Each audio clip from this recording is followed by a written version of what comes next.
Assalamu alaikum warahmatullahi wabarakatuh. Vipenzi watazamaji wa Sheikh Abu Imran Online TV, leo na somo nimekuletea kama zawadi, kama faida katika maisha yako, na somo hili litakufaa sana wewe mpenzi mtazamaji, mpenzi mfuatiliaji wa vipindi vyangu vya Sheikh Abu Imran Online TV.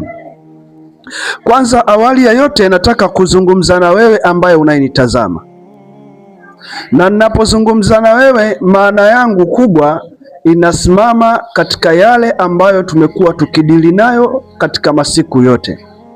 Hususan, hakuna kitu cha umuhimu kwa binadamu kama afya, na mara nyingi unapokuwa unaniona mimi hapa, kubwa zaidi ninachozungumzia ni kuhusiana na masala ya umuhimu wa afya, kwamba afya yako ndiyo kila kitu kwako. Lakini hii afya inatakiwa wewe uangalie namna gani ya kuilinda afya yako, namna gani ya kuichunga afya yako isiharibike na wala isiharibiwe.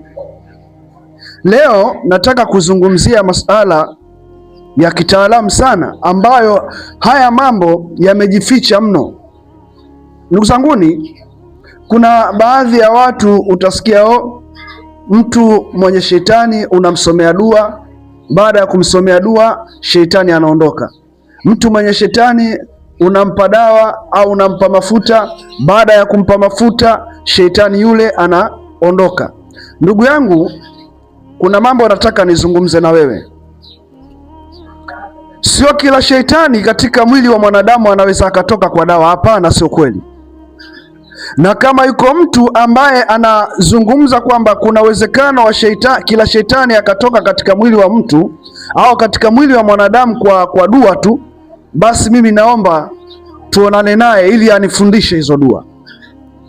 Kwa sababu gani? Nina imani katika pitapita zangu tokea nikiwa na umri wa miaka 12 nikizifanya hizi kazi, lakini katika elimu nilizojifunza nimeamini ya kwamba kuna mashaitani ambao wanatoka kwa dua na kuna mashaitani hawatoki kwa dua, isipokuwa mpaka papatikane vitu viwili. Lakini pia kuna baadhi ya watu wanakuambia uchawi unatoka kwa dua. Naam, kweli.